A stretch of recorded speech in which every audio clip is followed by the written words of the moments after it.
வணக்கம். மீண்டும் big pass வீட்டுல என்ன நடக்கின்றத பார்ப்போம். அதாவது இன்று 30வது நாள்.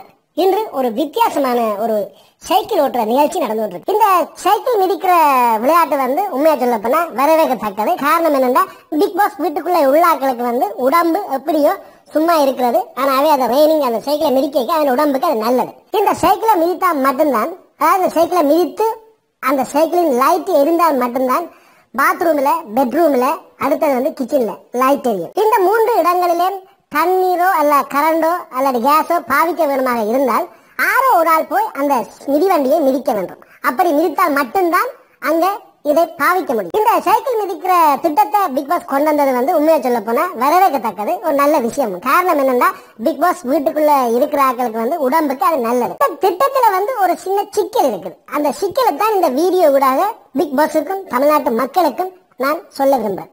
அதாவது நான் சொல்றது சரியோ பிள்ளையோன்னு எனக்கு தெரியாது. இந்த சிறு பிள்ளைய எதிர்வரும் காலங்களில் விடக்கூடாது என்பதற்காக பிக் பாஸுக்கோ அல்ல தமிழ்நாட்டு மக்களுக்கோ இதை நான் சொல்லி வைக்க விரும்புறேன். அதாவது நீங்க பாத்தீங்களா இருந்தா, இந்த ப்ரோக்ராம் தமிழ்நாட்டில் நடக்குது, அதாவது தமிழ்ல நடக்க வரும் சட்டமும் இருக்குது. அதாவது சாதாரணமாக நாங்கள் பிழைவிட்டால் பரவாயில்லை. அதாவது ஒரு பொது மனிதன், ஒரு தனிப்பட்ட மனிதன் பிழைவிட்டால் பரவாயில்லை. தமிழ்நாட்டிலேயே முன்னணியில் நிற்கிற ஒரு பெரிய ஒரு தொலைக்காட்சி விஜய் டிவி. இந்த விஜய் டிவி பிளவுறது எவ்வளவுக்கு நியாயம் என்று எனக்கு விளங்கவில்லை. அதாவது ஒன்றில் தமிழ் மொழியை அழிப்பதற்கு என்று திட்டமிட்டு இப்படி ஒரு வசனங்களை எழுதுகிறார்களா, அல்லது அதை அறியாமல் எழுதினார்களா, அல்லது அந்த தொலைக்காட்சியில வேலை செய்கிற அனைவருக்கும் தமிழ் தெரியாமல் இருக்கவும் சாத்தியம் உண்டு.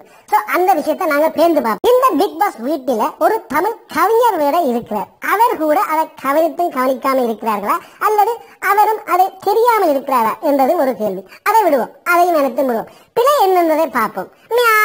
இதுல பிழை என்னென்று பார்த்தீர்களாக இருந்தால், மிதிவண்டியில், அதாவது சைக்கிளில் எழுதியுள்ள 3 வசனங்கள், பெட்ரூம், பாத்ரூம், கிச்சன். இந்த 3 சொல்லையும் ஆங்கிலத்தில் எழுதினால் சரியாக அமைந்திருக்கும். ஆனால் தமிழகத்தில் எழுதினபடியால் தான் அது பிழையாக இருக்கின்றது. அதாவது பாத்ரூம் என்றது என்ன? ஒன்று கழிவறை அல்லது குளியலறை. அடுத்தது பெட்ரூம். பெட்ரூம் என்றது என்ன? அதாவது சில நேரத்தில் தமிழ்நாட்டில் இது வித்தியாசமாக இருக்கலாம், அது எனக்கு தெரியாது. ஆனால் பெட்ரூம் என்றது படுக்கையறை. அதே மாதிரி கிச்சன். கிச்சன் என்றது தமிழில் என்ன?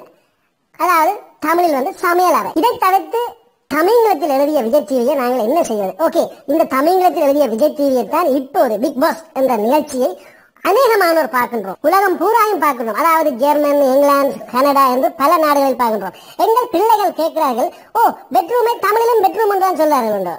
அடுத்தது கிச்சனை கிச்சன் என்றா கூறுவார்கள். இப்படி புலம்பெயர்ந்து வாழும் தமிழர்கள் தமிழை கற்பிக்கும் நிலையில் இப்படியான ஒரு விஜய் டிவியின் இப்படியான தமிழகத்தை இங்கு பிறந்த பிள்ளைகள் பார்த்து எங்களிடம் கேள்வி எழுப்பும் பொழுது நாம் தவிக்கின்றோம், தமிழை இழந்து. பிக் பாஸ், என்னை மன்னித்துக் கொள்ளுங்கள். நான் ஒரு குட்டி பூனை. ஏதேன் பிழையாக தவறாக கூறியிருந்தால் என்னை மன்னித்துக் கொள்ளுங்கள். நன்றி, வணக்கம். மீண்டும் ஒரு பிக் பாஸ் நிகழ்ச்சியில் சந்திப்போம்.